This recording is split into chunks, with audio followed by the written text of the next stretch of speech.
Now I am talking about kingdom Protista. All the organisms belong to this kingdom are unicellular and eukaryotic. The cell possesses true nucleus and membrane-bound cell organelle like mitochondria, chloroplast, endoplasmic reticulum, lysosome, etc. तो इस kingdom में protista kingdom में जो organism आते हैं वो एक ही cell के होते हैं, सिंगल सेल्ड होते हैं, यूनिसेलुलर होते हैं, लेकिन उनका न्यूक्लियस ट्रू होता है. They are eukaryotic. Eu means true, karyon means nucleus. Means nucleus के चारों तरफ मेम्ब्रेन होती है, न्यूक्लियर मेम्ब्रेन प्रेजेंट होती है, सेल ऑर्गेनीज पाए जाते हैं. Its boundaries are not well defined. What is a photosynthetic protist to one biologist is a plant or alga to another biologist. The organisms of this kingdom are classified as chrysophyte, dinoflagellate, euglenoids, slime molds and protozoans. Now I am talking about chrysophytes. Organisms belonging to this group are commonly called diatoms and desmids.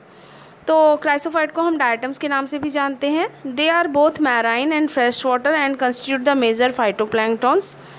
तो ये खारे पानी में भी मिलते हैं, fresh water में भी मिलते हैं. They are chief producer in the ocean. Diatoms have a cell wall integrated with silica. तो इनकी जो सेल वॉल है उसमें सिलिका होता है, इसलिए काफ़ी हार्ड होती है, तो इसका फॉसिलाइजेशन भी हो जाता है. Cell wall consists of two overlapping halves. They thus fit together as in a soap case. तो soap case की तरह इनके दोनों जो कवरिंग है सेल वॉल हैं वो एक दूसरे में फिट हो जाती हैं. Cell wall is nearly indestructible and forms diatomaceous earth at the bottom ocean floor. Diatomaceous earth is useful in many industries.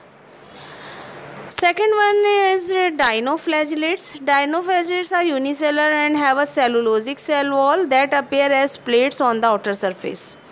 They have two flagella. One lies in the longitudinal direction, while the other lies transversely in the furrow between the cell wall plate. Red dinoflagellate like gonocalyx called red tide in the ocean. They secrete a toxin that causes fish mortality. तो dinoflagellate unicellular होते हैं. इनकी cell wall cellulose की बनी हुई होती है. इसमें दो फ्लैजिला होते हैं, जो इनमें से एक फ्लैजिला लॉन्गिट्यूडनल डायरेक्शन में होता है, जबकि दूसरा जो है वो ट्रांसफरली होता है. सेल प्लेट्स के बीच में एक फरो होता है, उसके अंदर से ये निकलता है. और जो इसमें से गोनियोलेक्स है वो रेड टाइड करता है ओशन में. वो एक पॉइजन सब्सटेंस निकालता है जिससे फिश जो है उसकी डेथ भी हो सकती है. Now I am talking about euglenophytes. They are mostly freshwater form and occur in stagnant water. रुके हुए पानी में मिलते हैं और फ्रेश वाटर में मिलते हैं euglenophytes. सेल वॉल इनमें एब्सेंट होती है, but they have a protein rich layer called pellicle. तो ये इंपॉर्टेंट बात है कि इनके ऊपर एक प्रोटीन रिच लेयर होती है जिसे पैलिकल कहते हैं, which gives flexibility to the body.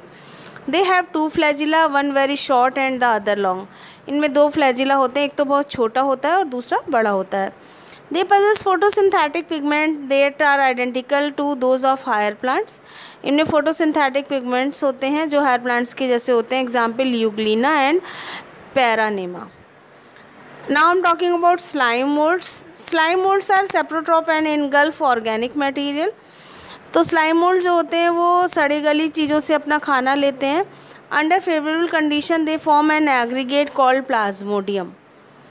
तो एक ग्रुप बना लेते हैं फेवरेबल कंडीशन में, जिसको प्लाज्मोडियम बोला जाता है. During unfavourable condition the plasmodium form fruiting bodies which bear spore that are disperse by wind.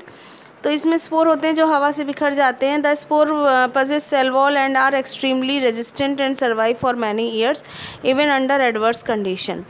तो ये सालों तक इसी की वजह से प्रिजर्व हो पाते हैं. Now I am talking about protozoans. All protozoans are heterotrophs. They live as predator or parasite.